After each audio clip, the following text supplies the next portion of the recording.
तो good morning students. तो बेटा कल हम लोगों ने black body radiation Planck quantum theory पढ़ा। तो आज लास्ट टॉपिक पढ़ते हैं चैप्टर का फोटो इलेक्ट्रिक इफेक्ट।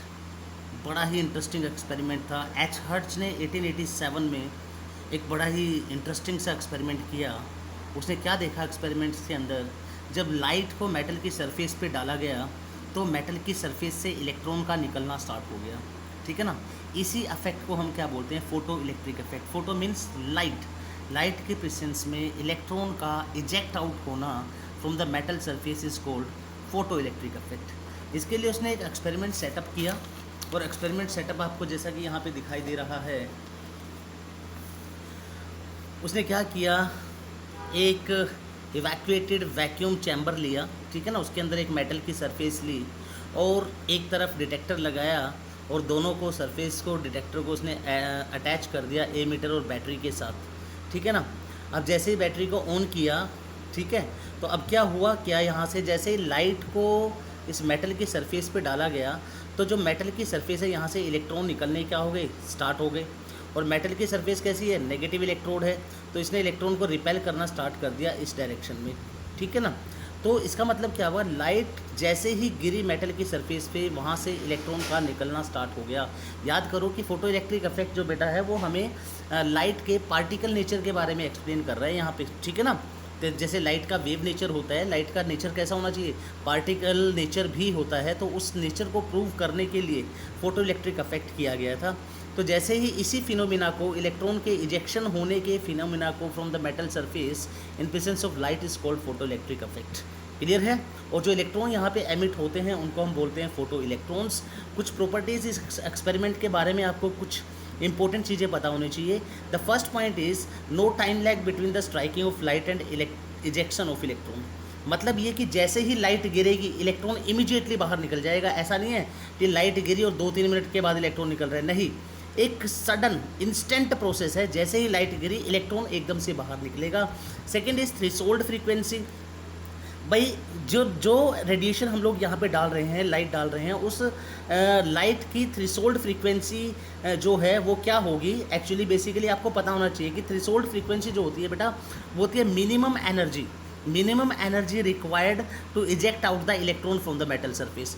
मेटल की सरफेस से इलेक्ट्रॉन बाहर निकालने के लिए जो मिनिमम एनर्जी चाहिए उसी को हम क्या बोलते हैं, थ्रेशोल्ड फ्रीक्वेंसी। और थ्रेशोल्ड फ्रीक्वेंसी को डिनोट किया जाता है किससे, म्यू ज़ीरो से, ठीक है ना। तो हुआ क्या, हर्ट्ज ने जब यहाँ पे थ्रेशोल्ड फ्रीक्वेंसी मतलब एक ऐसी फ्रीक्वेंसी की लाइट यहाँ पे डाली जिससे कि इलेक्ट्रॉन का निकलना स्टार्ट हो गया यहाँ से, ठीक है ना। तो minimum energy required to eject out the electron is called threshold frequency. ये बहुत इंपॉर्टेंट है। अगर थ्रेशोल्ड फ्रीक्वेंसी से कम एनर्जी है लाइट की तो इलेक्ट्रॉन यहाँ से निकलेगा ही नहीं।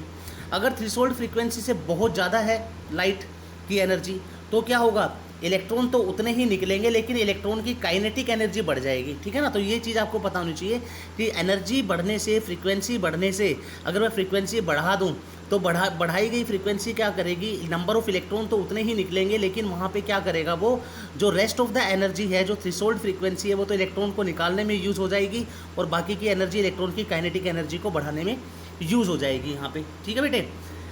थर्ड पॉइंट है नंबर ऑफ फोटो इलेक्ट्रॉन्स।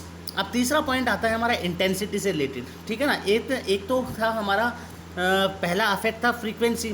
तो फ्रीक्वेंसी से तो हमने समझ लिया कि इलेक्ट्रॉन को निकालने के लिए हमें थ्रेशोल्ड फ्रीक्वेंसी की ज़रूरत है। अगर ज़्यादा एनर्जी होगी लाइट की तो जो एक्स्ट्रा एनर्जी है वो इलेक्ट्रॉन की काइनेटिक एनर्जी को बढ़ा देगा।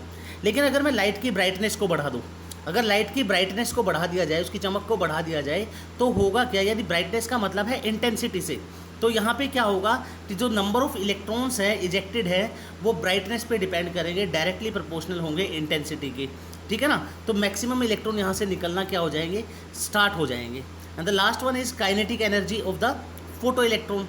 बे सिंपल सी बात है, जो काइनेटिक एनर्जी होगी इजेक्टेड इलेक्ट्रॉन्स की वो किसके ऊपर डिपेंड कर रही है, फ्रीक्वेंसी के ऊपर डिपेंड कर रही है। क्योंकि अगर एक मिनिमम फ्रीक्वेंसी से ज़्यादा फ्रीक्वेंसी की लाइट होगी तो वो क्या करेगी, काइनेटिक एनर्जी बढ़ा देगी इलेक्ट्रॉन्स की। यही ग्राफ के अंदर दिखाया गया है बेटा, ठीक, काइनेटिक एनर्जी ऑफ इलेक्ट्रॉन और frequency of light. Mu zero is the threshold frequency जिस पर लाइट निकलना क्या करती है, मेटल की सरफेस से इलेक्ट्रॉन का इजेक्शन होना स्टार्ट हो जाता है। लेकिन अगर ज़्यादा फ्रीक्वेंसी की लाइट आप यूज़ करोगे तो एकदम से क्या होगा, आपके पास जो काइनेटिक एनर्जी है वो बढ़ जाएगी। Second is intensity and the kinetic energy of electron. अगर आप लाइट की इंटेंसिटी जितनी मर्जी बढ़ाते रहिए, काइनेटिक एनर्जी पे कोई इफेक्ट नहीं पड़ेगा, यानी नंबर ऑफ इलेक्ट्रॉन्स जो बड़े हैं वहाँ पे, जो मेटल की सरफेस से निकलना, ज़्यादा इलेक्ट्रॉन निकलने स्टार्ट हो जाएंगे, उनकी स्पीड पे कोई फ़र्क नहीं पड़ेगा बेटा इंटेंसिटी बढ़ाने से, ठीक है ना। वो क्या रहेगी, काइनेटिक एनर्जी तो कॉन्स्टेंट ही रहेगी। उसके बाद क्या हुआ बेटा, इस एक्सपेरिमेंट को के बारे में जो एक्सप्लेनेशन था फोटो इलेक्ट्रिक इफेक्ट के बारे में, आइंस्टाइन ने 1905 में एक्सप्लेनेशन दिया हमारे को, किसके बारे में, फोटो इलेक्ट्रिक इफेक्ट के बारे में, कि एक्चुअली में ऐसा हो क्यों रहा है। तो उसने भी क्या कहा, उसने भी प्लैंक क्वांटम थ्योरी को बेस बनाया बेसिकली, और प्लैंक क्वांटम ने हमें क्या दिया था, E=h μ, ठीक है ना।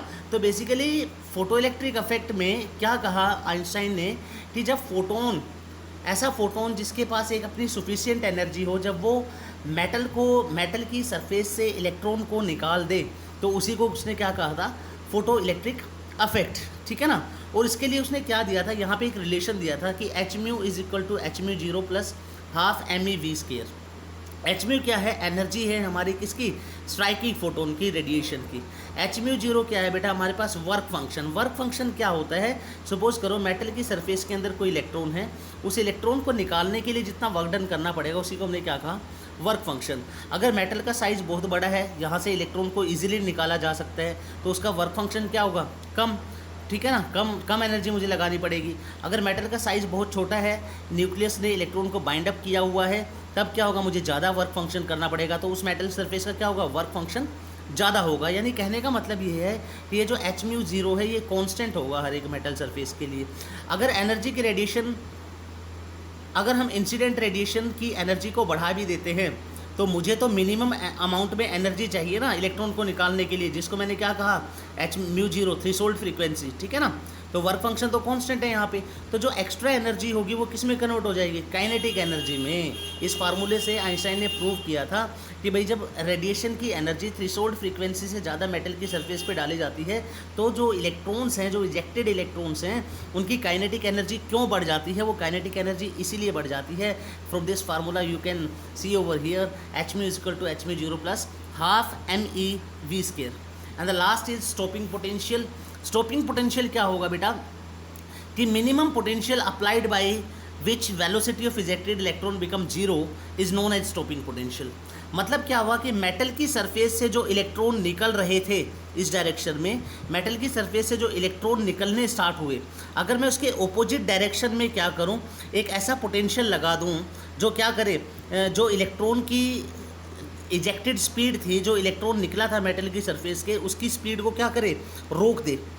यानी एक ऐसा पोटेंशियल, जैसे जैसे मैं धीरे धीरे पोटेंशियल बढ़ाऊंगा तो इलेक्ट्रॉन क्या होगा, एक पोटेंशियल पे आके रुक जाएगा, बिल्कुल उसकी वेलोसिटी जो है वो जीरो हो जाएगी, उसकी काइनेटिक एनर्जी जीरो हो जाएगी। तो उसी पोटेंशियल को हम क्या बोलते हैं, स्टॉपिंग पोटेंशियल बोलते हैं। और स्टॉपिंग पोटेंशियल हमारा क्या होता है, वीएस मतलब स्टॉपिंग पोटेंशियल। तो काइनेटिक एनर्जी क्या होगी वहाँ पे, काइनेटिक एनर्जी जो हमारा है ½ MV² is equal to EVS, ठीक है ना। E इज़ द इलेक्ट्रॉन, ठीक है ना, VS is the stopping potential. तो मेरे पास एक नया फार्मूला बन के आया स्टॉपिंग पोटेंशियल का, कि EVS is equal to ½ MV², where VS is the stopping potential and E is the charge on electron. तो थैंक यू बेटा, now the chapter is finished. तो आपका ये चैप्टर ख़त्म हो गया है, ठीक है। तो अपना काम कंप्लीट करो सारा का सारा जल्दी से जल्दी, फिर परसों हम लोग स्टार्ट करेंगे नया chapter, that is gas state. Thank you very much.